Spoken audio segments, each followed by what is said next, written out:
നമ്മുടെ കപ്പയും എല്ലും റെഡി ആയിട്ടുണ്ട്. Hello friends, welcome to my channel Annie's flavours. ഞാനിന്ന് ചെയ്യാൻ പോകുന്നത് നമ്മുടെ നാടൻ എല്ലുകറിയും കപ്പയുമാണ്. അതിന് 1 കിലോ റിബ്സ് ആണ് എടുത്തിരിക്കുന്നത്. പിന്നെ അതിന് വേണ്ടി സാധനങ്ങൾ: തേങ്ങ വറുത്തത്, 2 സവാള അരിഞ്ഞത്, 1 തക്കാളി അരിഞ്ഞത്, ഇഞ്ചി വെളുത്തുള്ളി പേസ്റ്റ്, കറിവേപ്പില, എണ്ണ, പിന്നെ മഞ്ഞൾപ്പൊടി, മുളക് പൊടി, മല്ലിപ്പൊടി, കടുക്, ഉപ്പ്, പെരിഞ്ജീരകം. ഇത്രയുമാണ് വേണ്ടത്. ഇനി നമുക്ക് ബീഫ് എങ്ങനെയാണ് ചെയ്യുന്നതെന്ന് നോക്കാം. നമുക്ക് ചൂടായ പാനിലേക്ക് ഓയിൽ ഒഴിച്ചു കൊടുക്കാം.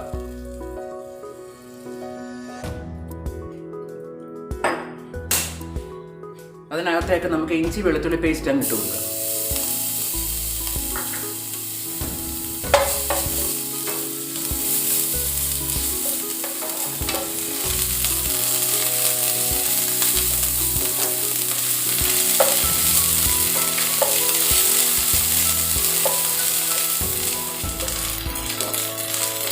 അതൊന്നും വഴന്ന് കഴിയുമ്പോൾ നമ്മുടെ സവാള അരിഞ്ഞത് ഇട്ട് കൊടുക്കാം.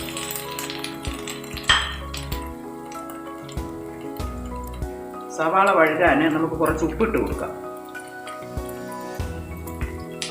സ്വല്പം മഞ്ഞൾ പൊടി ഇട്ട് കൊടുക്കാം.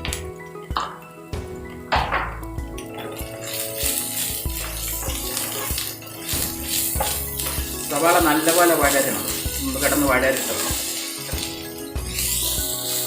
നമ്മുടെ ഉള്ളി വഴന്നിട്ടുണ്ട്. നമുക്കതിലേക്ക് തക്കാളിയും കറിവേപ്പില ഇട്ട് കൊടുക്കാം. അത് നല്ലപോലെ ഒന്ന് വഴരട്ടെ.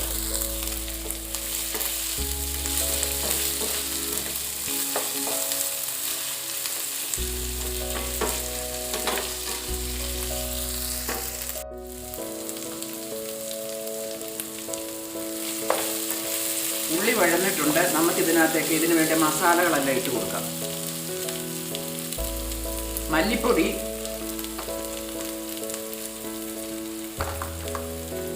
3 ടേബിൾ സ്പൂണ്, മുളക് പൊടി 2 table spoon, masala 1/2 table spoon. ഇനി നല്ലപോലെ ഒന്ന് വഴറ്റാം. നമുക്ക് വഴറ്റിയിട്ട് ഇറച്ചി കൂടി ഇട്ട് കൊടുക്കാം.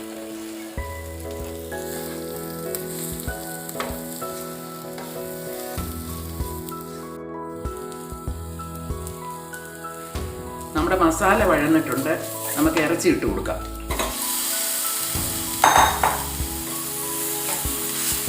ഇറച്ചി ഒന്ന് ഇളക്കിയിട്ട് കുക്കറിനകത്ത് നമുക്ക് ആക്കി ഒരു 10 മിനിറ്റ് 15 മിനിറ്റ് വേവിക്കാം. എല്ലല്ലേ ഒന്ന് വെന്തിറങ്ങുന്നിടം വരെ.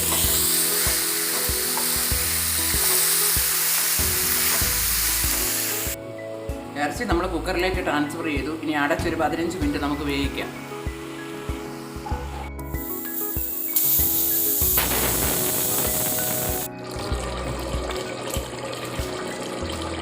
നമ്മുടെ ബീഫ് റെഡി ആയിട്ടുണ്ട്. നമുക്കിനി അത് കപ്പയുമായിട്ട് മിക്സ് ചെയ്ത് റെഡിയാക്കാം.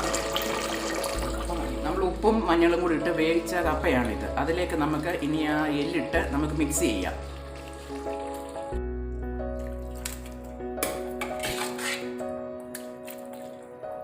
കപ്പ നല്ലപോലെ നമുക്കൊന്ന് ഇളക്കി കൊടുക്കാം.